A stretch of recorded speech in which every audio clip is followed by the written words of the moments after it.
Est-ce que tu savais que la doctrine de l'enlèvement avant la tribulation, ça vient pas de la Bible, ça vient d'une interprétation de John Nelson Darby au 19e siècle. Et elle a raison de dire que ça n'a pas été reconnu dans l'histoire de l'Église, que ce soit par les protestants ou le catholicisme. C'est une grille de lecture moderne, d'accord?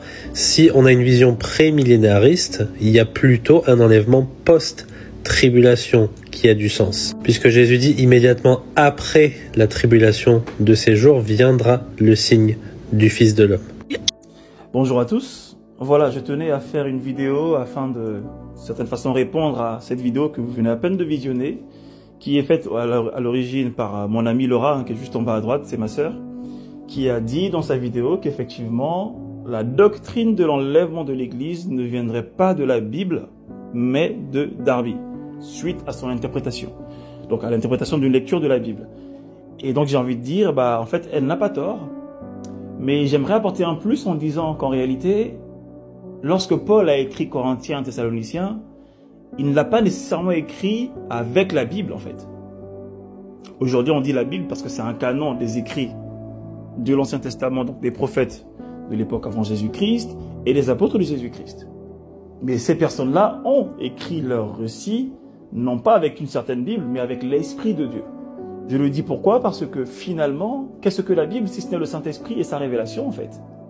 Si nous limitons la révélation du Saint-Esprit uniquement aux écrits de la Bible, c'est bien dommage parce que Paul a eu une révélation. Aujourd'hui, nous marchons sur la révélation de Jésus-Christ, de Paul, de Pierre, etc. Et nous grandissons dans la révélation parce que le temps avance. Et nous ne pouvons pas nous limiter à ce qui est écrit dans 66 livres en fait. Le Saint-Esprit ne se limite pas à 66 livres. Le Saint-Esprit est illimité et sa connaissance est aussi grande que Dieu l'est. Ça veut dire qu'aujourd'hui, nous sommes en Christ, nous grandissons tous en révélation. Par contre, attention, effectivement, si ma connaissance, si ma révélation viendrait pour contredire ce qui a été enseigné par Paul, par Jésus-Christ, etc., à ce moment-là, effectivement, il y a un problème. Il faudrait qu'on se pose des questions. Mais la révélation est censée pour venir aiguiser la connaissance, aiguiser l'expérience de la vie en Christ, afin d'apporter plus de détails, plus de solutions. Et là, c'est intéressant parce que dans l'interprétation, comme elle l'a dit, de Darby, il y a tout son sens. Et moi, je le dis pourquoi? Parce que j'apporte une certaine, j'ai une certaine compréhension de ce qu'on appelle la justice de Dieu, selon 2 Corinthiens 5, 21, qui viendrait pour confirmer ce qui est décrit par Darby, notamment concernant l'enlèvement de l'Église. Et d'ailleurs, moi, je ne le savais pas que Darby avait inventé cette doctrine. Moi, je l'ai lu en comprenant les Écritures, en fait. C'est la raison pour laquelle je dis qu'il est important de savoir diviser les Écritures afin de mieux les comprendre. On ne peut pas prendre des écrits, comme l'a dit le monsieur juste à gauche, de Matthieu 24 et commencer à les généraliser, en fait. Parce que c'est écrit dans la Bible. La Bible, bien que ce soit un livre qui est excellent et qui raconte les exploits de Jésus-Christ avant Jésus, après Jésus, les exploits de Dieu, etc., c'est un livre qui est quand même très contextuel. Et dans Matthieu 24, Jésus-Christ n'est pas assis à Paris. Il n'est pas assis à Barcelone, il est à Jérusalem, il parle des événements locaux. Ça veut dire qu'il s'adresse à des disciples locaux, des Juifs, notamment concernant leur destinée avec le Père. Par contre, lorsqu'il a voulu s'adresser au monde, il est parti chez les Samaritains et il a dit à Paul, tu iras à Rome. Donc le contexte est à prendre en compte en fait, dans ces histoires. Mais c'est pourquoi la compréhension de la justice de Dieu est un élément clé pour la compréhension de l'enlèvement de l'Église, qui aura lieu avant les tribulations. Pourquoi? Parce que l'Église est devenue désormais la justice de Dieu. Bon, je vais vous laisser avec une vidéo, regardez, c'est moi qui l'ai faite. Et dans la vidéo, la source c'est moi.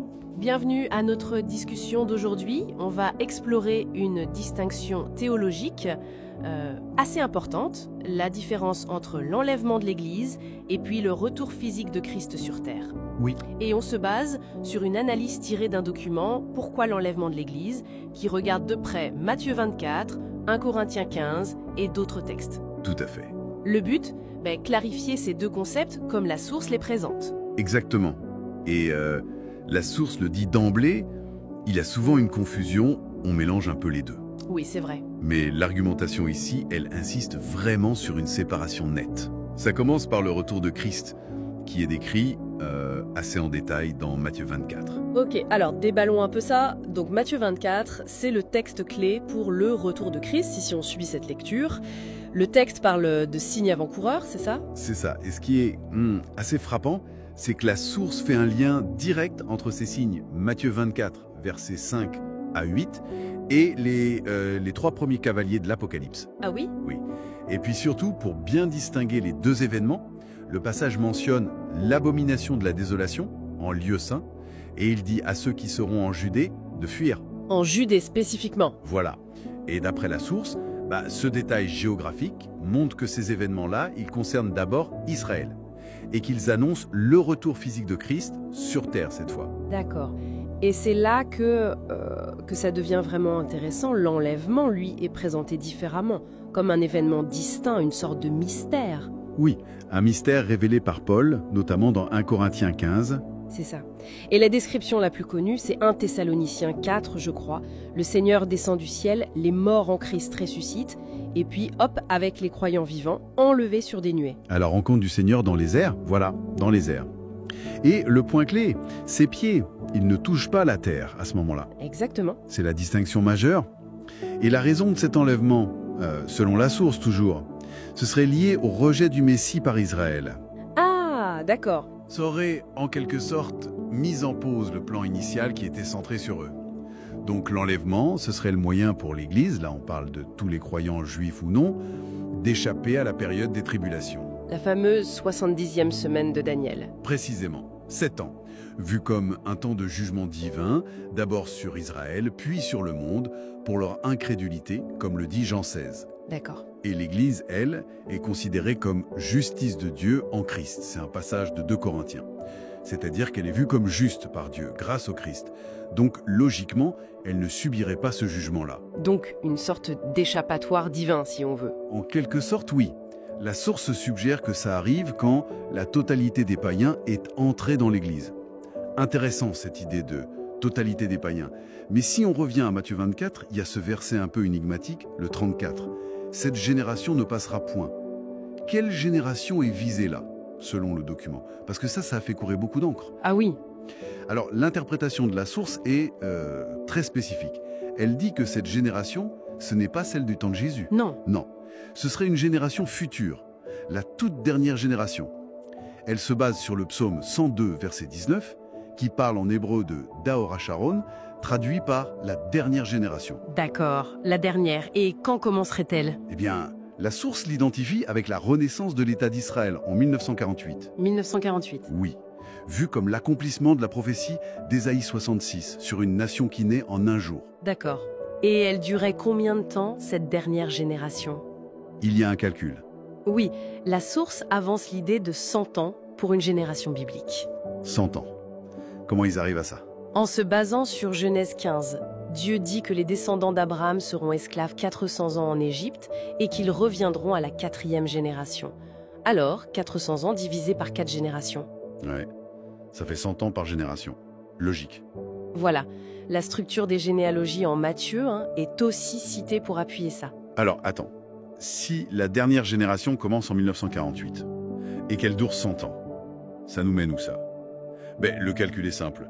1948 plus 100, 2048. Waouh, ça donne un peu le vertige comme date. Oui, mais attention, la source insiste bien. Ce n'est pas une prédiction du jour et de l'heure exacte. Ça, personne ne le sait. C'est Matthieu 24, 36. Non, bien sûr. 2048, dans cette lecture, ce serait plutôt une année limite. La borne temporelle maximale avant laquelle le retour de Christ et les événements finaux devraient se produire. Une échéance, donc, pas une date précise. Exactement. Mais l'argument central, ça reste la distinction entre l'enlèvement, c'est l'Église qui part avant les tribulations, parce qu'elle est juste en Christ. Le retour, c'est Christ qui revient sur terre, et là ça initie le jugement. Ok, donc pour résumer clairement, cette analyse sépare vraiment l'enlèvement, l'Église qui rencontre Christ dans les airs, avant la tribulation, et le retour physique de Christ sur terre pour juger. C'est ça. L'enlèvement serait comme un plan B divin, suite au rejet initial. Et cette dernière génération, qui aurait commencé en 1948, donnerait une sorte de délai maximum pour le retour vers 2048. C'est bien résumé. Et peut-être, pour laisser une piste de réflexion, si on suit cette interprétation, Oui, tout à fait. si l'enlèvement permet à l'Église d'échapper à un jugement lié au rejet du Messie, qu'est-ce que ça nous dit sur la manière dont la grâce et le jugement de Dieu fonctionnent différemment pour différents groupes à la fin des temps, selon ce schéma précis? Bonne question. Ça interroge sur l'articulation entre justice, péché, salut pour Israël, pour l'Église, pour le monde. Voilà. C'est une question ouverte que soulève cette lecture particulière des textes.